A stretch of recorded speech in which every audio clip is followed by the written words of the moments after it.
जय हिंद। देखिए अभी समझते हैं हम लोग ग्वादर में क्या इशू चल रहा है, और ग्वादर बंदरगाह जो पाकिस्तान का था ही नहीं, अचानक से कैसे वो पाकिस्तान को मिल जाता है। और जो पाकिस्तान कश्मीर है वो हमारा था, उसका आधा हिस्सा कैसे पाकिस्तान को मिल जाता है। तो देखिए जब देश आज़ाद हुआ तो हमारे ऊपर कई देशों ने कब्जा किया हुआ था। तो उसी क्रम में यहाँ पर गोवा हम लोग को नहीं मिला। गोवा पे पुर्तगालियों का कब्जा था, गोवा हम लोग को मिला 1961 में। उसी तरह पांडिचेरी पर हम लोग को मिला ही नहीं। आज़ादी के टाइम पे पांडिचेरी पे भारत का झंडा नहीं लहरा था। 1954 में फ्रांसीसियों ने हमें यहाँ से आज़ाद करके गए। तो ये तो हो गया यहाँ पर। अब पाकिस्तान का ये वाला एरिया जो था ग्वादर, ये पाकिस्तान का नहीं था। ग्वादर बंदरगाह एक्चुअल में ओमान का था, और ओमान यहाँ से कंट्रोल करता था। बट ग्वादर उस समय स्मगलिंग का बहुत बड़ा अड्डा था। 1945-50 के आसपास जब हमें आज़ादी मिली थी तो पूरी उस समय दो जगह सबसे ज़्यादा स्मगलिंग होती थी, एक ग्वादर में और दूसरा सिंगापुर में। ये लूट खसोट का अड्डा बन गया था। तो अभी हम फोकस करते हैं ग्वादर पे। तो पाकिस्तान ओमान से लगातार बातचीत करने लगा कि हमें ग्वादर बंदरगाह दे दिया जाए। इसी क्रम में लंबे और से 10 साल की हुई मीटिंग्स और वार्ताओं के बीच में ये एक लंबा मीटिंग चला कि ग्वादर बंदरगाह अब कराची को पाकिस्तान को सौंप दिया जाए। उस समय पाकिस्तान के प्रधानमंत्री फिरोज खान नून थे, और ओमान के सुल्तान जो थे उस समय आला हजरत सईद बिन कासिम थे। इन्होंने पाकिस्तान को यह ग्वादर पोर्ट दे दिया यहाँ पर कि भैया तुम रखो। $5 मिलियन में, $5 मिलियन में पाकिस्तान को पोर्ट दे दिया गया 1958 में। इस प्रकार ग्वादर जो है पाकिस्तान का अंग बन गया। पाकिस्तान इस ग्वादर बंदरगाह को डेवलप कैसे करे, तो पाकिस्तान के पास यहाँ पे ऑलरेडी था कराची बंदरगाह, और उस समय मुंबई यहाँ पे भारत का सबसे बड़ा बंदरगाह था। तो पाकिस्तान का सारा लोड पड़ गया इसके कराची बंदरगाह पे, और भारत का सारा लोड बन गया मुंबई पे। तो भारत ने मुंबई के जस्ट सट के जवाहरलाल नेहरू बंदरगाह बनाया। दोनों सट के आमने सामने है सब, दोनों यहाँ पे थोड़ी दूर के डिस्टेंस पे है सब यहाँ पे। तो देखा देखी पाकिस्तान ने भी कराची बंदरगाह के बगल में एगो बना दिया, मोहम्मद बिन कासिम बंदरगाह यहाँ पर। इसके बाद पाकिस्तान को लगा कि नहीं, हमें अब डेवलप करना चाहिए ग्वादर बंदरगाह को। तो ये ग्वादर बंदरगाह को डेवलप करने के लिए कराची सिंगापुर से समझौता किया, और सिंगापुर ने इस पे लीज लिया कि हम इसे डेवलप करेंगे। लेकिन सिंगापुर 3-4 साल तक कोई डेवलपमेंट यहाँ किया ही नहीं। तो सिंगापुर के ऊपर फाइन भी लगाया गया यहाँ पर, और फाइनली सिंगापुर से इस डील को कैंसिल करके चाइना को इस डील में बुलाया गया। चाइना ने देखा कि यहाँ पर भारत को घेरने का भी काम किया जा सकता है, इसलिए चाइना ने पाकिस्तान को कहा कि चाइना पाकिस्तान इकोनॉमिक कॉरिडोर बनाते हैं, कि हम यहाँ केवल बंदरगाह नहीं बनाएंगे बल्कि यहाँ से एक सड़क भी ले जाएंगे अपने देश में। अब ये सड़क पीओके होके जा रहा था, जो हरि सिंह के समय ही पाकिस्तान ने कब्जा कर लिया था ये एरिया में। भारत ने विरोध भी जताया, लेकिन चाइना इस ओर से ले गया। इसके अलावा चाइना ने कहा कि ये सड़क इतनी लंबी रहेगी, बहुत अच्छी, और इसी के अगल बगल में कोई भी चीज़ का डेवलपमेंट होगा, बिजली घर वगैरह, वो भी डेवलप करेंगे। तो सीपीईसी में सड़क शामिल है, बंदरगाह शामिल है, और उसमें उसके अलावे बड़ी बड़ी उद्योग शामिल है। इसी रास्ते के बीच में कोल फील्ड शामिल है, बिजली घर प्रस्तावित है। सीपीईसी सड़क के पास आसपास के एरिया में डेवलप करने के लिए दो बड़े बड़े विंड टरबाइन लगाए गए हैं। लगभग 11 मेगा प्रोजेक्ट लगाया गया है, जिसमें सोलर प्लांट के द्वारा बिजली बनाई जाएगा। तो कभी भी सीपीईसी को ये नहीं सोच लीजिएगा लोग कि केवल वो बंदरगाह और सड़क है। दुनिया में चाइना सबसे ज़्यादा कोयला उत्पादन में भी है, और ये सोलर पैनल के मामले में भी है। इसके अलावा चाइना इसी प्रोजेक्ट के तहत, सीपीईसी के तहत, पाकिस्तान में बहुत हैवी पैसा इन्वेस्टमेंट करके वहाँ बड़े बड़े बांध बना रहा है, जिससे कि पाकिस्तान को बिजली सप्लाई हो सके और बाढ़ पे भी नियंत्रण किया जा सके। हालांकि इसमें बहुत पैसे खर्च होते हैं। हम लोग एक छोटा सा घर बनाते हैं तो सोच रहा है इतना पैसा खर्चा हो जाता है, सोचिए इतना बनाने में अरबों खरबों लग जाते हैं। और इसी तरह से चाइना की जाल में पाकिस्तान फंसते जा रहा था। लेकिन भारत से दुश्मनी के आड़ में उसे ये सब नहीं दिख रहा था कि ये पैसे चुका कहाँ से पाएगा। और चाइना ने इस सीपीईसी प्रोजेक्ट के आड़ में हर एक चीज कब्जा करते गया, यहाँ पर इतना कर्जा दिया। उसके बाद बात आई इस बंदरगाह की। तो पाकिस्तान के लोग इस बंदरगाह को ऐसा ना बताते हैं जैसे लगता है कि ना यहीं पर सीधे फरिश्ता उतरेंगे लोग, कि दुनिया का सबसे गहरा बंदरगाह, दुनिया का सबसे बड़ा बंदरगाह। चुप, झूठा कहीं का, दुनिया का सबसे बड़ा का बंदरगाह। देखिए ग्वादर बंदरगाह की गहराई कितनी है, तो भैया 14 मीटर। दुनिया का सबसे गहरा बंदरगाह 14 मीटर। भाई एम्स्टर्डम बंदरगाह जाओ, 80-80 मीटर गहरा है, 14 मीटर जाएंगे। अडानी का बंदरगाह, मुंद्रा बंदरगाह, अदानी का मुंद्रा बंदरगाह, इनसे ज्यादा गहरा है, 16 मीटर है। दुनिया का सबसे बड़ा बकलोले है सब, पूरा कर रहा है सब। दुनिया का सबसे बड़ा हमारा बंदरगाह बनेगा ग्वादर बंदरगाह। 3 गो बर्थ है, 3 गो प्लेटफॉर्म। जैसे रेलवे जहां लगती है प्लेटफॉर्म बोला जाता है, ट्रेन लगती है, तो पानी वाली जहाज जाती है बर्थ। ये ससुरा कहीं का 3 गो प्लेटफॉर्म बना कहेगा दुनिया का सबसे बड़ा है। 3 गो बर्थ है यहाँ पर, 3 जगह जहाज लगती है, 3 गो बर्थ है। जबकि अडानी जैसा एक कंपनी है, उसका मुंद्रा बंदरगाह पे 30 गो बर्थ है। तो अडानी कभी चिल्लाइबे नहीं करता है कि हमारा सबसे बड़का, ये बिना मतलब खुश हो जाते हैं। अभी 1947 में जी रहा है सब पाकिस्तान वाला। सिंगापुर में 250 बर्थ है, 250 जहाजें एक साथ लगती हैं पानी वाली, फिर भी वो दुनिया का सबसे बड़ा नहीं अपने आप को हल्ला करता है। बकलोल है ससुराल, सब कुछ हल्ला कर देता है। लेकिन हाँ, ग्वादर बंदरगाह की एक ही चीज अच्छाई है कि वह स्ट्रेटेजिक रूप से बहुत महत्वपूर्ण जगह पे उसका लोकेशन है। इसलिए भारत इसे काउंटर करने के लिए इससे 170 किलोमीटर की दूरी पर चाबहार बंदरगाह डेवलप कर रहा है। और यहाँ से जाहेदान तक रेलवे लाइन से हम लोग कंधार काबुल तक भले पहुंच सकते हैं, इसी के पैरेलल जा सकते हैं। हालांकि वहाँ पे भी देख रहे हैं तो अफगानिस्तान में तालिबान आ गया तो प्रोसेस थोड़ा डिले हो गया।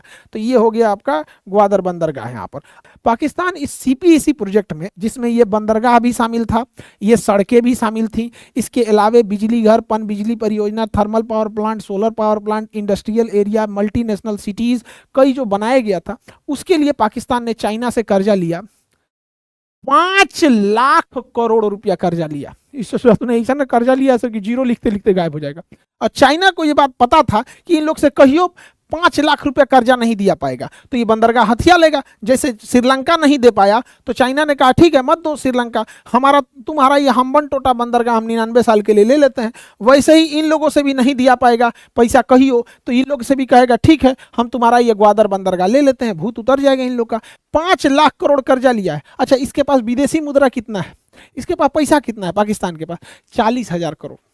पाकिस्तान के पास है कितना? 40,000 करोड़। कर्जा ले ले 5 लाख करोड़ का, केवल सीपीईसी के लिए कर्जा लिया है 5 लाख करोड़ का। अभी दुनिया से अलग लिया है ये 40,000 करोड़। बिहार राज्य का शिक्षा बजट है 40,000 करोड़। हमारे बिहार में, भारत में नहीं, केवल बिहार में मास्टर लोग की सैलरी, मिड डे मील, सरकारी योजनाओं में जो शिक्षा बजट है वो 40,000 करोड़ है। अभी पाकिस्तान वाला कैसे, तुमसे बस का नहीं है, चलो होली खेल लो, चलो तो होली खिला दी यहाँ पे, हैप्पी होली, जाओ आगे बढ़ते हैं यहाँ पे। अब समझिए ध्यान से, चाइना इस, अब यहाँ एक और चीज समझिए यहाँ पे, ये इसके पास तो अब पैसा नहीं है, होली होली खत्म, होली खत्म, चलो रंग छोड़ा दी यहाँ पे, अभी तुमसे बात करना है। ये गया वर्ल्ड बैंक से पैसा मांगने, तो वर्ल्ड बैंक कहा हम लोग जिंदा आदमी को पैसा देते हैं, मतलब जिसको डेवलपमेंट करना है, सड़कें बनानी है, पुल बना, भिखमंगों को पैसा नहीं देते, भिखमंगों को पैसा देता आईएमएफ। तो आईएमएफ जो होता है एकदम लास्ट लाइन ऑफ क्रेडिट है। तो आईएमएफ ने पैसा दिया तो इसको एक शर्त रख दिया कि जो हम पैसा देंगे वो पैसा सीपीईसी के प्रोजेक्ट के तहत ना बंदरगाह, सड़क, किसी चीज पे खर्च नहीं होगा, बल्कि तुम अपने पेमेंट वगैरह देने में करोगे। और चाइना ने कहा कि अब हम तुमको पैसा नहीं देंगे। तो सीपीईसी प्रोजेक्ट बीच में ही अटक चुका है पाकिस्तान का यहाँ पर। अब पाकिस्तान, ये सीपीईसी सड़क की 2 सबसे बड़ी चैलेंजिंग क्या है कि पाकिस्तान के 2 सबसे बड़े आतंकवादी संगठन, एक टीटीपी, तहरीके तालिबान पाकिस्तान, इसका कहना है कि जिस तरह से अफगानिस्तान पे कब्जा तालिबान ने कर दिया, पाकिस्तान पे कब्जा टीटीपी करेगा।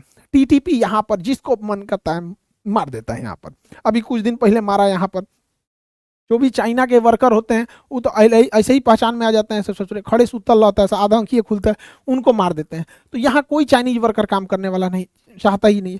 सेम उसी तरह ग्वादर में, अभी ग्वादर बंदरगाह उड़ा दिया बीएलए वाले ने, बलूचिस्तान लिबरेशन आर्मी।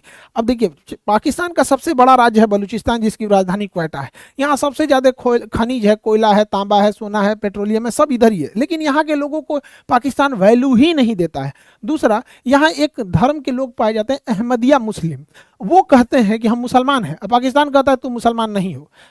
अलग बात है कोई मुसलमान है नहीं है वो कोई बात नहीं, चलिए कोई हर धर्म के लोग रहते हैं। तो इसका कहना है कि नहीं हम तुमको गोली मार देंगे। अरे भैया वो अहमदिया है तो तुम गोली काहे मार दोगे, तुम्हारा मन है मत मानो उन्हें, यहाँ पे तो गोलियां मार देते हैं सब। तो वो सब मिल के धो दिया सब, अभी उड़ा दिया है सब, ग्वादर बंदरगाह उड़ा दिया है सब, कोई पानी वाली जहाजें नहीं जा रही है। 3 गो तो प्लेटफॉर्म पे से मार के एगो उड़ाइए दिए यहाँ पे, बताइए यहाँ पे। तो ये दोनों भाई लोग, तुम लोग बहुत अच्छा काम कर रहे हो भाई। देखो हमारे दुश्मन का दुश्मन, तुम्हें कोई दिक्कत उक्कत होगा तो हमारे इधर नहीं आना जी, उधर ही निपट जाना यहाँ पे। तुम लोग तो और खतरनाक है, किसी का नहीं है सभी सब। तो किसी भी आतंकवादी या गुंडे उंडे से ज़्यादा सहयोग नहीं लेना चाहिए। हाँ मार रहा है तो ठीक है भाई, हमारे लिए तो अच्छा ही कर रहा है। यहाँ पर हम लोग को मारना रहेगा तो सेना लेके जाएंगे यहाँ पे। लेकिन टीटीपी और बीएलए ये नाक में दम कर दिए से पाकिस्तान के, चाइना यहाँ से भाग गया, उसके पूरे वर्कर भाग गए यहाँ से, कहें कि हम यहाँ ड्यूटी नहीं करेंगे। और चाइना का ये CPEC प्रोजेक्ट 200% फेल हो गया यहाँ पर। और चाइना में अभी रिसेशन चल रहा है, वहाँ पैसा ही नहीं है, लगभग चाइना को रिकवर होने में 3 साल लगेंगे और 3 साल में ये प्रोजेक्ट पूरी तरह से तबाह हो जाएगा। तो ये तो हो गया भैया चाइना का हाल। चाइना आखिर यहाँ आया क्यों था, चाइना का इतना पैसा डूबा क्यों? एक्चुअल चाइना का यहाँ बहुत बड़ा प्रॉफिट था। चाइना अगर यहाँ से आता, यहाँ से, तो यहाँ से जब वो पेट्रोल लेके जाता था तो चाइना को एक लंबी दूरी तय करनी होती थी और यहाँ भारत से होके जाना था। भारत यहाँ इसको आराम से धो देता है, यहाँ अंडमान निकोबार में धोता है, यहाँ नीचे धो देता है यहाँ पर। और चाइना का जितना पेट्रोलियम है उसकी खपत इस एरिया में चाइना की पूरी फैक्ट्रीज हैं, सब सारे लोग यहीं रहते हैं। 95% चाइना के लोग इसी लाइन के इधर रहते हैं। इस लाइन को हान लाइन बोला जाता है यहाँ पे, इसके इधर ही पूरे चाइना के लोग रहते हैं, जबकि उसका पेट्रोलियम रिजर्व यहाँ रखा जाता है। तो सोचिए उसको पेट्रोल यहाँ से ईरान से, UAE से, ओमान, सऊदी अरब से खरीद के इतना लंबा यहाँ ले जाओ, फिर यहाँ से यहाँ पहुँचाओ। उससे अच्छा उसने देखा कि CPEC बनाएंगे, यहाँ ग्वादर बंदरगाह से सीधे यहाँ पहुँचा देंगे। तो यहाँ तो बहुत अच्छा जगह था उसका यहाँ रखने का, क्योंकि पहाड़ों के बीच में ही पेट्रोल को रखा जाता है, टंकी उनकी बनाने की जरूरत नहीं, पहाड़ों के बीच में ही सुरंग बना के उसी में रख दिया जाता है। तो चाइना का ये जो ऑयल डिपो है ये तो सब यहाँ पे सिंजियांग प्रांत में है। अगर भारत यहाँ से अटैक कर दिया तो पूरा फ्यूले उड़ जाएगा। तो भारत ने क्या किया, इस सिंजियांग प्रांत में चाइना का जो ऑयल डिपो है इसको काउंटर करने के लिए तजाकिस्तान में एक सैन्य अड्डा ले लिया। तजाकिस्तान में हमारे सैन्य अड्डे का नाम है ऐनी हवाई अड्डा। ऐनी या इसी को गीसर कहते हैं या हिसार कहते हैं यहाँ पर।